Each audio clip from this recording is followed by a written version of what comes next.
हिंदुस्तान का मीडिया इस वक्त का सबसे बड़ा दहशतगर्द है। चूँकि आपने मीडिया की बात की, और जिस फेज से इंडियन मीडिया गुजर रहा है, अगर समाज ने, मैं सरकारों की बात नहीं करता, हमें सरकारों से कोई बहुत ज़्यादा उम्मीद भी नहीं है, हमें। नाज़रीन अस्सलाम वालेकुम रहमतुल्लाहि व बरकातुहू। जैसा कि बहराइच मामले में आप जानते हैं कि दिन ब दिन नए नए इंकशाफात हो रहे हैं, और जिस तरीके से हुकूमत और इंतज़ामिया मुसलमानों को परेशान कर रही है, उसको देखते हुए ये कहा जा सकता है कि हुकूमत की नीयत साफ़ नहीं है। अब फैक्ट फाइंडिंग टीम के तौर पर जमीयत उलमा हिंद का एक जत्था पिछले दिनों बहराइच गया था। वहाँ जमीयत के लोगों ने क्या देखा, क्या उनको पता चला, और दर पर्दा वहाँ मुसलमानों के साथ किन किन हालात से मुसलमानों को गुजारा जा रहा है, उस पर हम बात करेंगे आली जनाब अमीनुल हक कासमी साहब से। आप खुद टीम के सरबराह की हैसियत से वहाँ गए थे और वहाँ लोगों के हालात जाने, लोगों से बातचीत की और कुछ इमदादी सामान भी मुहैया कराया वहाँ के मुसलमानों के लिए। सर, आप एच इंसिडेंट के बारे में पता चला तो आपकी पहली प्रतिक्रिया क्या रही? बिस्मिल्लाहिर्रहमानिर्रहीम। इस वक्त गुज़श्ता चंद सालों से एक ट्रेंड बनता जा रहा है जी कि किसी मखसूस मज़हबी त्यौहार में, जो कि खुशियों की चीज़ होती है, उसमें कुछ लोग, जो बहुत कम लोग हैं, वो जानबूझकर प्री प्लान ऐसी हरकतें करते हैं जिससे दूसरे मज़हब के मानने वालों के जज्बात मजरूह हों और उनको मुश्ताइल किया जाए, गुस्सा दिलाया जाए, और इसके पीछे बज़ाहिर जो मकसद नज़र आता है वो माहौल ख़राब करना, इंतशार पैदा करना। ख़बर मिली कि इस तरह की सूरत हाल हुई है और फ़ौरन ही वहाँ की वीडियोज़ वग़ैरह सोशल मीडिया पे चलने लगी कि उस पे जुलूस निकल रहा है और डीजे में फहश गाने बज रहे हैं, और एक नौजवान, कह रहा हूँ कि बेचारा दुनिया से चला गया, झंडा उतार के दूसरा झंडा फैला रहा है, उससे रेलिंग भी टूट गई। तो फ़ौरन जहन में तो पहला ख़याल तो यही आया कि अब तक बहुत सारी जगहों पर इस मुख्तसर से नफ़रती टोले ने कोशिश की लेकिन कामयाब नहीं हो पाया। कहीं ऐसा ना हो कि इस जगह वो दंगा भड़काने में और माहौल ख़राब करने में कामयाब हो जाए। राम गोपाल मिश्रा की जान गई और आपने उनका जिक्र भी किया, और उसका इज़हार अफसोस किया भी जाना चाहिए, क्योंकि हम जिस आइडियालॉजी को बिलोंग करते हैं वहाँ जानी माली या किसी भी तरह के नुकसान को हम जायज़ करार नहीं दे सकते हैं। लेकिन इस पूरे मामले में मीडिया के द्वारा जो परसेप्शन बनाया गया वो ये कि दो समुदायों के बीच में दंगा हुआ। मामला ये है कि जब हमने वीडियो फुटेज देखे, वहाँ के जो वीडियो सोशल मीडिया में सर्कुलेट हो रहे थे, उसमें एक ही समुदाय के लोग लाठी डंडों और तमाम तर जो है नुकसान पहुँचाने वाली चीज़ों के साथ सरेआम फिर रहे होते हैं। एक मीडिया परसेप्शन के तौर पर बताया जाता है कि हिंदुओं के जुलूस पर मुसलमानों ने पत्थर फेंके। वहाँ जा कर के आपको इसके ताल्लुक से क्या जानकारियाँ मिली? देखिए, मैं दो बात कहूँगा। एक बात जो आपने पूछा नहीं है, मैं अपनी तरफ से कहता हूँ। आपने शुरू में कहा कि राम गोपाल की मौत का अफसोस होना चाहिए। हमें भी यकीनन उसका अफसोस है, सभी को अफसोस है कि हमारा एक नौजवान चला गया, लेकिन उसी के साथ साथ हमें उसकी वजूहात पर भी गौर करने की ज़रूरत है। हम सिर्फ ये कहकर बरी ज़िम्मा नहीं हो सकते कि हमें अफसोस है। उसके मौत की सबब क्या चीज़ बनी, किन लोगों ने उसका जहन ख़राब किया, किन लोगों ने उसे सपोर्ट किया कि वो दूसरे के घर में घुसे। हमारे समाज को भी, बच्चों के वालिदैन को भी, और हमारी पुलिस महकमे को और सरकारों को भी इस पर गौर करने की ज़रूरत है कि इस मौत की वजह क्या चीज़ बनी। हमें उस वजह को ख़त्म करने की ज़रूरत है। तो अफसोस बिल्कुल होना चाहिए, साथ इस पर भी तवज्जो होनी चाहिए।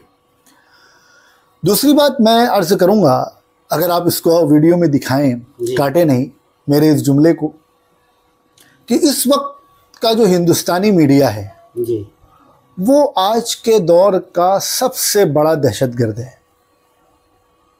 किसी की जान ले लेना, किसी को मार देना, ये जितनी बड़ी दहशतगर्दी है, उससे बड़ी दहशतगर्दी ऐसे लोगों को हौसला देना है।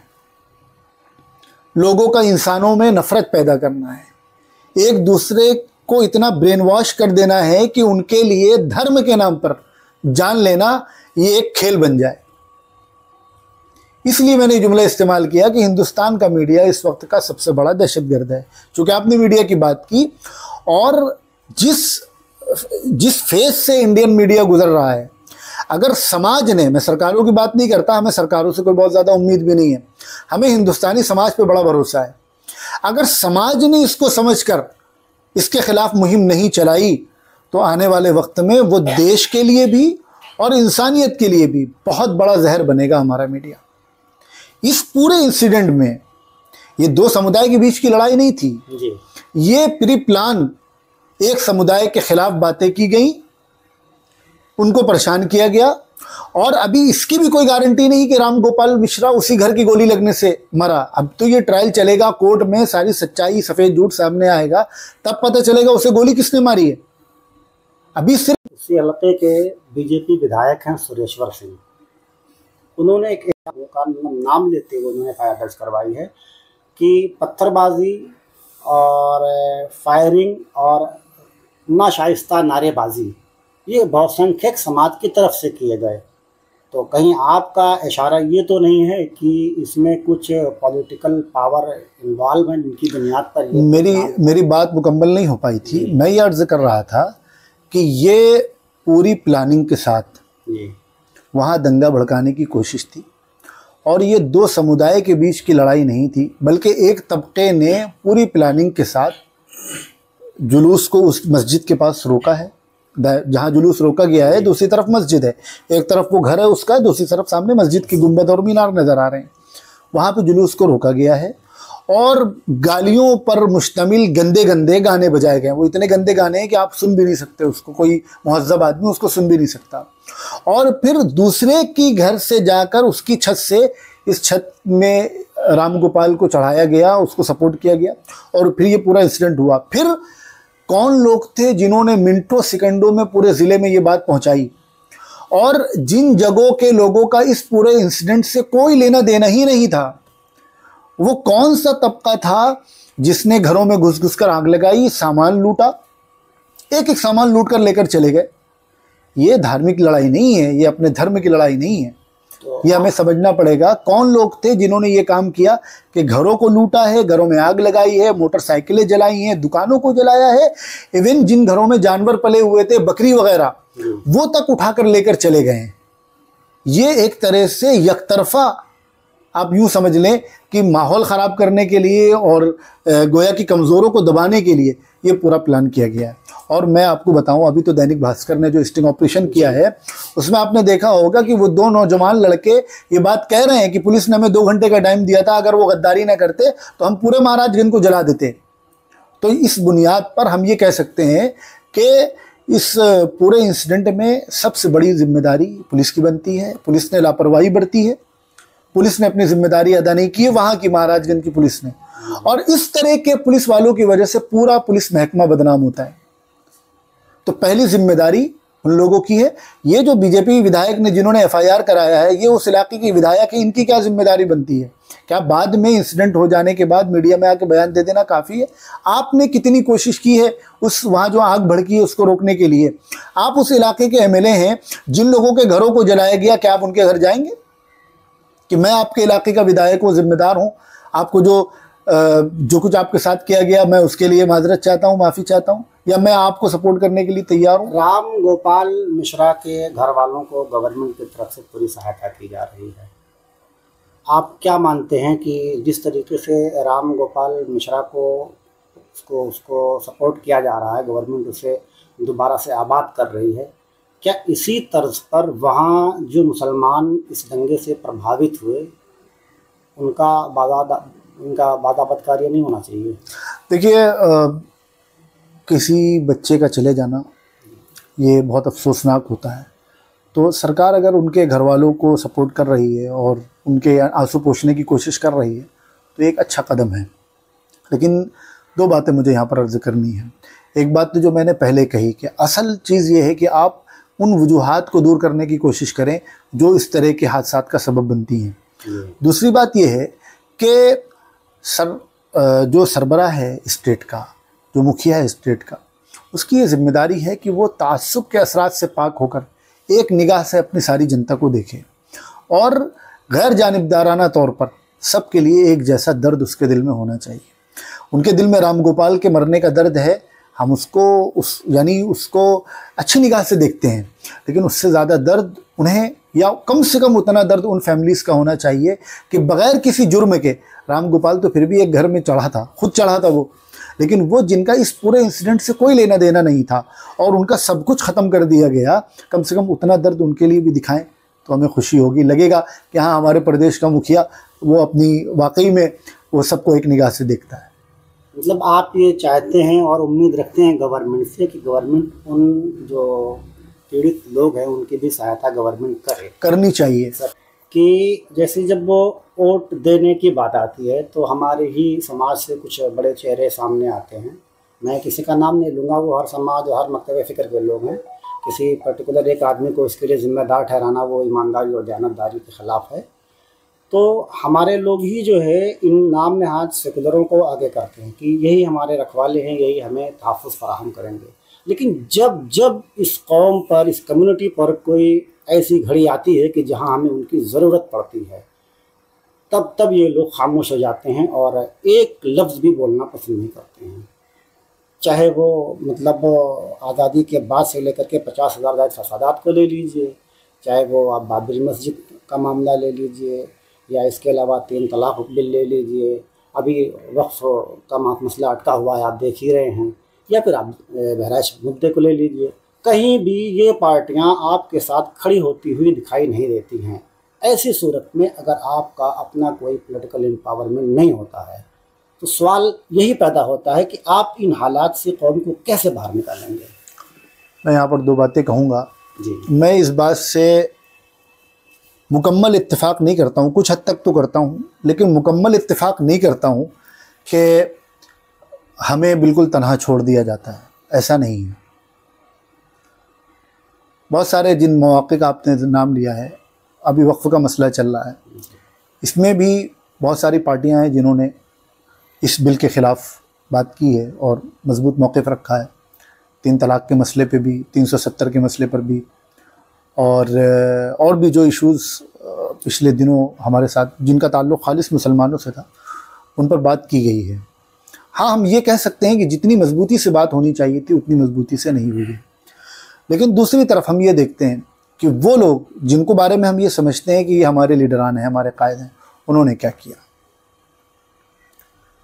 अगर बोल देना मसले का हल है तो बोल तो कोई भी सकता है। आप अगर यहाँ इशारा ओवैसी साहब नहीं, आप अपनी बात हमारे मुंह में न डालें। देखिए मैं इसलिए आपको यानी मैं आपको रोक रहा हूँ बोलने से कि ये बहुत बड़ी प्रॉब्लम है कि जब ये बात कही जाती है तो किसी खास फर्द की तरफ उंगली उड़ जाती है और उसकी वजह से जो कहने का मकसद है बात बेअसर हो जाती है। चलिए हम उनका नाम आप उसको पूछते हैं कि हमारे, मैं ये बात कह रहा हूँ, हमारे लीडर जो है मुलायम सिंह यादव थे, अखिलेश यादव, ये हमारे लीडर नहीं थे। वोट तो हमने इनको दिया, लीडरशिप जो हमारे पास ऑप्शन है, जो हमारे पास ऑप्शन है उसी ऑप्शन में हमें रहना है। अगर मुसलमान कैंडिडेट होना मसले का हल है तो इन पार्टियों में भी बहुत सारे मुसलमान हैं। आप सुई को दूसरी तरफ घुमा कर लेकर चले गए। मैं उनकी बात नहीं कर रहा हूँ किसी एक फर्द वाहिद की। आप इवन बीजेपी में भी एक वक्त तक मुसलमान लोग रहे हैं जी।